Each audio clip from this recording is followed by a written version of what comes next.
ដឹងឬទេអ្នកណាមើលស្រីលួចមើលរាល់ថ្ងៃស្រីហែទឹកតើដឹងឬទេអ្នកណាមើលស្រីលួចមើលរាល់ថ្ងៃស្រីហែទឹកគឺបងនេះហើយតើងារចាំរបស់អ្វីក៏ដោយរបស់ដែលជាសព្វនិមិត្តទោះបីល្អ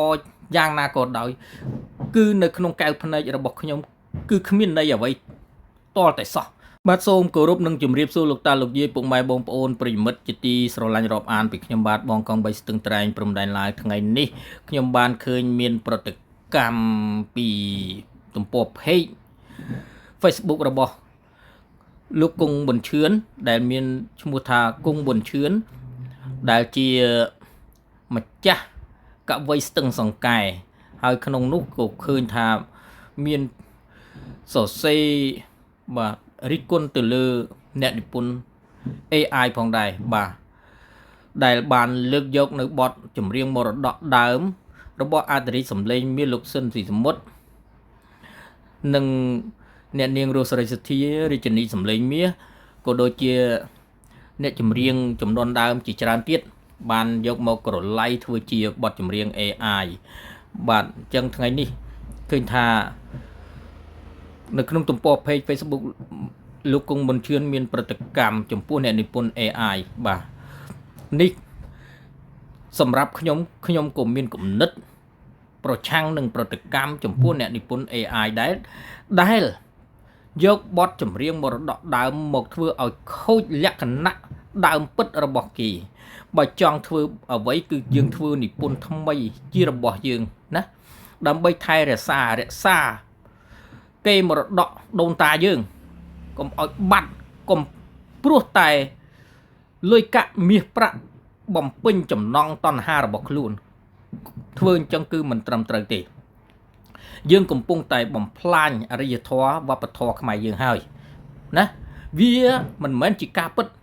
របស់អ្វីក៏ដោយរបស់ដែលជាសព្វនិមិត្តទោះបីល្អយ៉ាងណាក៏ដោយគឺនៅក្នុងកែវភ្នែករបស់ខ្ញុំគឺគ្មានន័យអ្វីតលតែសោះបាទអញ្ចឹងថ្ងៃនេះសូមបងប្អូនអញ្ជើញមកតាមដានសំណេររបស់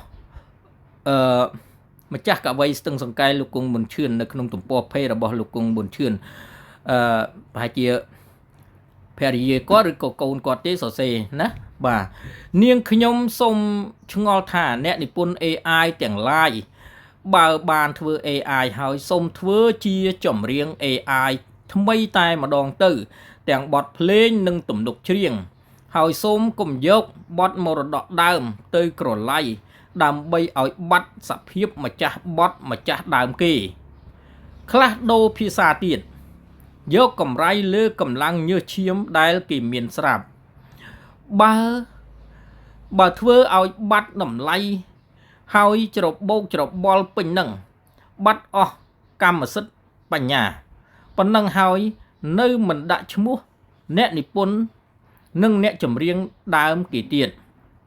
សូមបងប្អូនអ្នកនិពន្ធ AI ទាំងឡាយមេត្តាគិតដល់រឿងនេះផងសូមបីតែពួកខ្ញុំជាម្ចាស់ក៏មិនយកបទខ្លួនទៅធ្វើ AI អញ្ចឹងដែរមិនពិបាកទេតែខ្ញុំមិនធ្វើទេព្រោះខ្ញុំរក្សាភាពមរតកដើមហើយនឹងឲ្យតម្លៃទៅអ្នកនិពន្ធនិងអ្នកចម្រៀងដែលគាត់មានសមត្ថភាពពិតប្រាកដជាការពិតត្រឹមត្រូវណាស់បាទសំណេរនេះគឺខ្ញុំគាំទ្រនេះគឺជាគំនិតរបស់ខ្ញុំដែរបាទ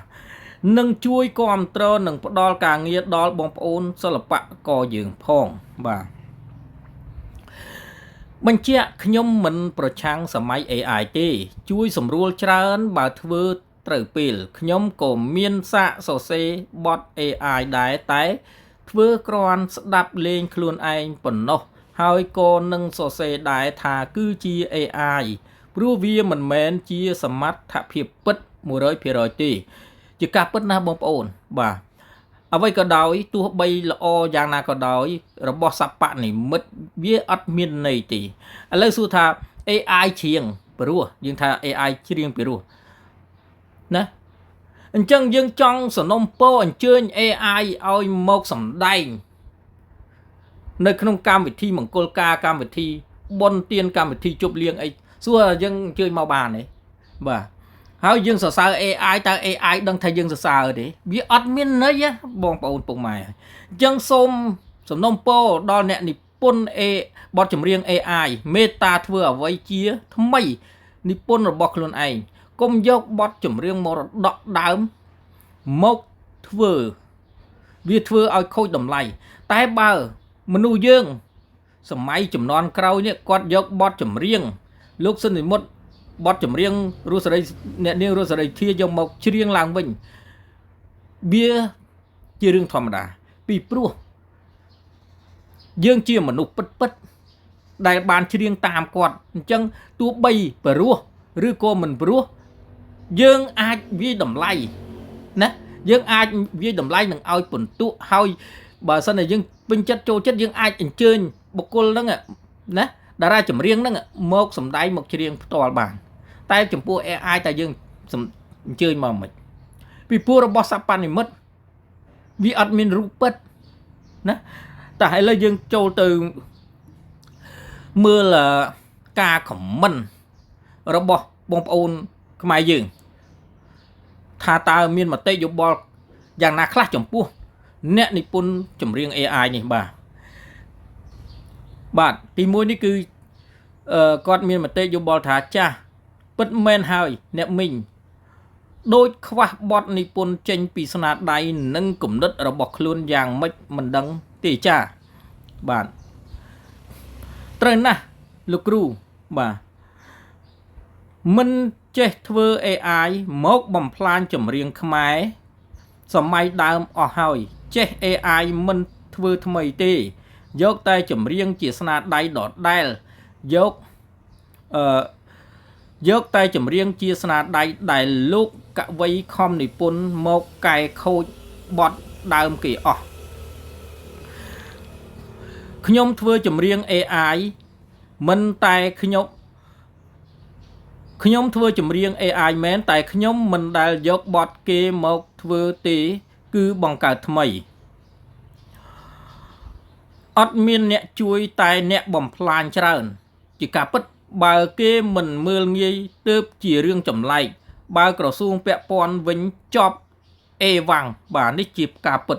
អញ្ចឹងក្រសួងវប្បធម៌គួរតែមានវិធានការទៅលើអ្នកផលិតបទចម្រៀង AI ដែលយកបទចម្រៀងមរតកដើមមករលៃមកបំផ្លាញ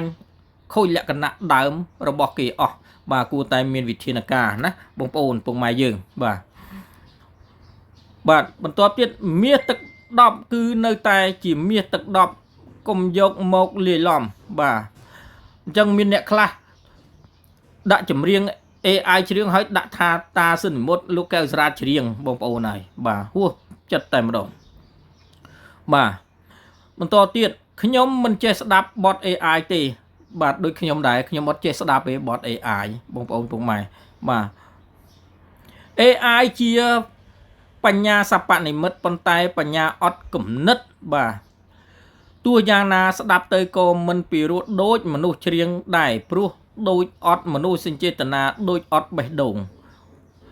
បាទ admin គាំទ្របងខ្ញុំប្រើ AI សុកចិត្តយូរតែជារបស់បង្កើតថ្មីសូមគាំទ្រស្នាដៃ original ទាំងអស់ពេលខ្លះពិបាករករបស់ពិតទៀតឥឡូវបើកចេញមកសុទ្ធតែបទ AI ស្ដាប់ទៅរដើន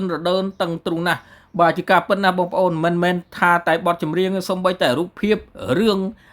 បាទហូបចុកសកម្មភាពធ្វើអាហារហូបចុកបាទសកម្មភាពអីផ្សេងហ្នឹងគឺភាគច្រើនគឺឃើញតែ AI បងប្អូនដល់អញ្ចឹងទៅយោបោកច្បល់នៅក្នុង YouTube គឺថាធ្វើឲ្យអារម្មណ៍យើងនឹងយោបោកច្បល់អត់ចង់មើលទេ YouTube បងប្អូនព្រោះវា AI ពេកអញ្ចឹងន័យ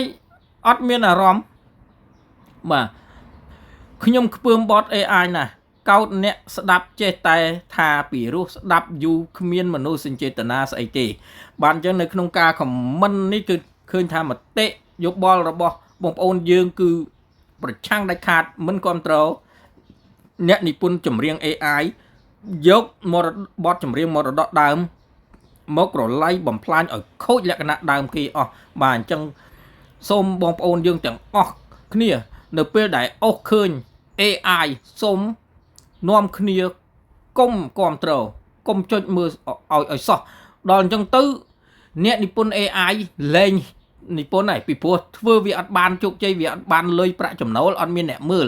បាទវាអត់មានអ្នកមើលសំខាន់គឺយើងទាំងអស់គ្នាអ្នកចូលទៅមើលហ្នឹងគឺឃើញ AI គឺយើងអស់ចោល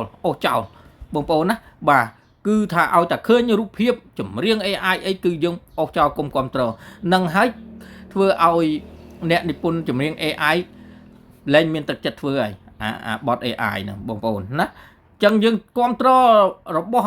អ្វីដែលជារបស់ពិតណាមិនមែនជារបស់សពនិមិត្ត